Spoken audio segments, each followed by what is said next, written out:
और very good morning बच्चों, स्वागत है आपका अपने यूट्यूब चैनल जैकपुर पे।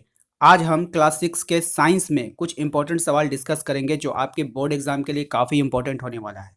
ये वीडियो इतना इंपॉर्टेंट है, ये वीडियोस क्लास 5 वाले स्टूडेंट्स और क्लास 7 वाले स्टूडेंट भी देख सकते हैं। आपके एक क्लास आगे और एक क्लास पीछे होने से कोई फ़र्क नहीं पड़ता है, सभी सवाल इंपॉर्टेंट है और आपके भी एग्ज़ाम में पूछा जा सकता है। तो चलिए ज़्यादा देर ना करते हुए हम वीडियो को शुरू करेंगे। आज का जो हमारा पहला सवाल है, निम्न में से कौन कोमल पदार्थ है। आपको बताना है कि निम्न में से कौन कोमल पदार्थ है। आपके पास चार ऑप्शन दिया गया है, लकड़ी है, कोयला है, साबुन है, लोहा है। कोमल का मतलब होता है काफ़ी मुलायम, जिसे हम कहते हैं। तो इसका सही जवाब हो जाएगा साबुन, option number C. Option number C आपका सही जवाब है। साबुन जो है वो सबसे कोमल पदार्थ होगा। हमारा दूसरा सवाल है कि निम्न पदार्थ में से किसमें चमक नहीं होता है। आपको बताना है कि निम्न पदार्थ में से किसमें चमक नहीं होता है। लोहा है, सोना है, तांबा है या फिर लकड़ी है। इसका सही जवाब हो जाएगा option number D. Option number D इसका सही जवाब है, लकड़ी होगा। ठीक है। हमारा तीसरा सवाल है कि घिसा हुआ शीशा क्या है। घिसा हुआ शीशा यानी जो शीशा होता है उसको आप जमीन में घस दीजिए किसी चीज, ठीक है। उसके बाद आपसे पूछ रहा है कि घिसा हुआ शीशा क्या है। पारभासी, अपारदर्शी, पारदर्शी। सबसे पहले आप समझिए कि पारभासी क्या है। देखिए, सबसे पहले आप समझिए कि पारदर्शी क्या होता है। पारदर्शी का मतलब होता है आप बिल्कुल आर पार उस शीशे से देख सकते हैं, ठीक है। कोई भी शीशा अगर आप आर पार देख रहे थे, चश्मे का शीशा एकदम आराम से आप आर पार देख लेते, तो वो पारदर्शी है। अपारदर्शी का मतलब होता है कि आप बिल्कुल भी नहीं देख पाएंगे, शीशे के उस पार आप बिल्कुल भी देख नहीं पाएंगे, वो अपारदर्शी होगा। पारभासी का मतलब होता है कि आप थोड़ा थोड़ा देख पाते हैं, यानी धुंधला सा दिखाई देगा, ठीक है। आप उसे थोड़ा थोड़ा देख पाएंगे। तो अब आप इस सवाल का जवाब दीजिए कि घिसा हुआ शीशा क्या है। आपको बताना है कि घिसा हुआ शीशा क्या है। तो इसका सही जवाब हो जाएगा ऑप्शन नंबर ए, पारभासी, यानी कि थोड़ा थोड़ा दिखाई देगा। आप प्रैक्टिकली आप घर में भी इसे करके देख सकते हैं, ठीक है। तो हमारा चौथा सवाल है कि निम्न में से कौन सा जल में विलय है। निम्न में से कौन जल में विलय है, मतलब जल में घुल जाता है, ठीक है। शोरा है, लकड़ी का बुरादा है, चौक है, मोम है। तो देखिए, सबसे पहले बात है मोम है। मोम को आप पानी में कितना भी घुलने की कोशिश कीजिएगा वो घुलेगा नहीं। चौक भी नहीं घुलता है, वो नीचे बैठ जाता है। लकड़ी का बुरादा का भी वही हाल है, आप पानी में घुमा दीजिए फिर थोड़ा देर के बाद वो नीचे जाके बैठ जाएगा, यानी वो जल में विलय नहीं है। लेकिन शोरा एक ऐसा पदार्थ है जो कि जल में विलय है, जल में घुल जाता है। तो इसका सही जवाब हो जाएगा option number A. Option number A इसका सही जवाब है। हमारा पांचवा सवाल है कि पदार्थों को अलग अलग करने की क्रिया क्या कहलाती है। इसका मतलब सबसे पहले आप समझ लीजिए कि पदार्थों को जो अलग अलग करने की प्रक्रिया से क्या मतलब है। देखिए, दो पदार्थ अगर आपका मिला हुआ है, ठीक है ना। आप कुछ दाल ले लीजिए, उसमें कुछ चीनी मिला दीजिए, ठीक है। तो ये दो पदार्थ है, मिल गया। अब इसे अलग करना है। तो इसी प्रकार से कोई भी दो पदार्थ जब मिला हुआ रहता है, ठीक है ना, क्रिया क्या कहलाती है। तो यहाँ पे आपके पास चार ऑप्शन है। एक है वाष्पीकरण, दूसरा है चुनना, तीसरा है छानना, या चौथा ऑप्शन है आपका इनमें से सभी। तो इसका जो सही जवाब हो जाएगा ऑप्शन नंबर डी होगा। ऑप्शन नंबर डी इसका सही जवाब होगा, इनमें से सभी। देखिए, यहाँ पे तीन नाम जो दिया गया है ना, ये सभी पदार्थों को अलग करने की प्रक्रिया। देखिए, वाष्पीकरण, आप वाष्पीकरण में क्या कर सकते हैं। आप नमक को पानी में घोल दीजिए, ठीक है। नमक को पानी में घोल दीजिएगा, जब उसे गर्म कीजिएगा तो सारा पानी जो है भाप बन के उड़ जाएगा, नमक रह जाएगा। तो इस प्रक्रिया में हम वाष्पीकरण कहते हैं इसे। इसमें भी हम लोग क्या किए हैं, पदार्थ को अलग अलग किए हैं। चुनना, किसी भी मोटा मोटा चीज़ जब आपस में मिल जाता है तो आप चुन करके भी उसको अलग कर सकते हैं, तो ये भी अलग करने की क्रिया है। छानना, बहुत ऐसा चीज़ को हम छान कर अलग कर सकते हैं, ठीक है ना।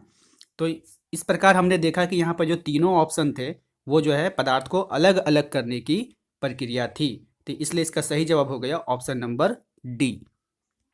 हमारा अगला सवाल है कि लट्टू का नाचना किस गति का उदाहरण है। लट्टू का नाचना किस गति का उदाहरण है। हमारा पहला ऑप्शन है आवर्त गति, वृत्तीय गति, घूर्णी गति या फिर कोई नहीं। देखिए, आवर्त गति का मतलब क्या होता है। तो इसका जो वृत्तीय गति, तो पहले आप वृत्तीय गति को समझिए। वृत्तीय गति इस तरह से होता है, वृत्त होता है, ऐसे ऐसे जाके घूमेगा वो, ठीक है। तो ऐसे ऐसे तो लट्टू नहीं घूमता है। लट्टू जो है एक ही जगह पर, लट्टू क्या होता है, एक ही जगह पे घूमते रहता है, तो उसे हम लोग घूर्णी गति कहेंगे। इसलिए हमारा ऑप्शन नंबर सी इसका सही जवाब हो जाएगा। लट्टू क्या करता है, एक ही जगह पे घूर्णी की तरह घूमते रहता है, इसीलिए वो घूर्णी गति कहलाएगा। हमारा सातवां सवाल है ओसाना का उदाहरण क्या है। ओसाना का उदाहरण है? आपको बताना है। 4 ऑप्शन दिए गए हैं। दानों को अलग करना, भूसी अलग करना, भूसी से दानों को अलग करना या इनमें से सभी। इसका सही जवाब हो जाएगा भूसी से दानों को अलग करना। ऑप्शन नंबर सी इसका सही जवाब है। भूसी से दानों को अलग करना ओसाना का उदाहरण है, यानी कि इस प्रक्रिया को ओसाना कहा जाता है।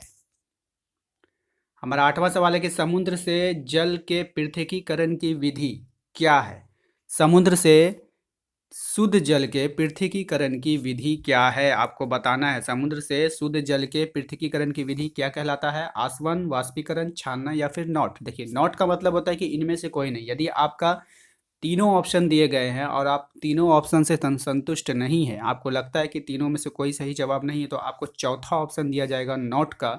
अगर हिंदी में दिया रहेगा तो हिंदी में आपसे वहाँ पे लिखा हुआ जाएगा इनमें से कोई नहीं, तो आपका वो आंसर हो जाएगा। लेकिन यहाँ पर आपके इस सवाल का जो जवाब होगा वो होगा option number A. Option number A इसका सही जवाब है, आसवन विधि। आसवन विधि के द्वारा समुद्र जल को शुद्ध किया जाता है, यानी कि पृथकीकरण किया जाता है। हमारा अगला सवाल होगा, चालन का उदाहरण है।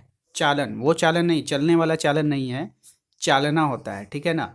तो चालन का उदाहरण है, आपको सही जवाब इसमें से बताना है। आपके पास 4 ऑप्शन दिए गए हैं। ऑप्शन नंबर ए, आटों से चोकर को अलग करना, चीनी से शरबत को अलग करना, ए और बी दोनों, या फिर कोई नहीं। अच्छा, एक बात बताइए, आटे से चोकर को तो आप छान कर अलग कर लेंगे, लेकिन चीनी से शरबत को कैसे छानेंगे? तो इसीलिए देखिए, ना तो बी होगा, ना ही सी होगा, ना ही डी होगा। तो इसका सही जवाब होने वाला है option number A. Option number A आपका सही जवाब है, आटे से चोकर को अलग करना। आटे से चोकर को अलग करना। हमारा नेक्स्ट और आखिरी सवाल है कि निम्न में से कौन कठोर पदार्थ है? देखिए, कठोर का मतलब होता है काफ़ी सख्त, कठोर, ठीक है ना। आपको बताना है कि निम्न में से कौन सा वो पदार्थ जो है काफ़ी कठोर है। लकड़ी है, स्पंज है, रुई है या फिर मोम है, ठीक है ना। देखिए, सबसे कठोर पदार्थ यदि आपसे पूछा जाएगा, सिर्फ और सिर्फ सबसे कठोर पदार्थ आपसे अगर पूछा जाएगा, तो इसका सही जवाब होने वाला है हीरा। हीरा जो है प्रकृति में बहुत ही कठोर पदार्थ होता है, ठीक है। लेकिन आपके पास 4 ऑप्शन दिए गए हैं। चारों ऑप्शन में से आपको छांटना है कि इसी चारों में से आप बताइए कि इसमें से कौन सबसे कठोर होगा। तो रुई तो मुलायम होता है, स्पंज भी मुलायम होता है, मोम भी मुलायम होता है। तो यहाँ पे इन चारों में अगर कोई कठोर दिख रहा है तो वह कौन है? ऑप्शन नंबर ए, लकड़ी। लकड़ी सबसे कठोर पदार्थ है। तो उम्मीद करते हैं बच्चों आपको ये वीडियो बिल्कुल पसंद आया होगा। वीडियो पसंद आया है तो उसे एक लाइक कीजिए, सब्सक्राइब कीजिए हमारे चैनल को, और साथ ही साथ अपने दोस्तों के साथ हमारे वीडियो को शेयर ज़रूर कीजिए। Thank you.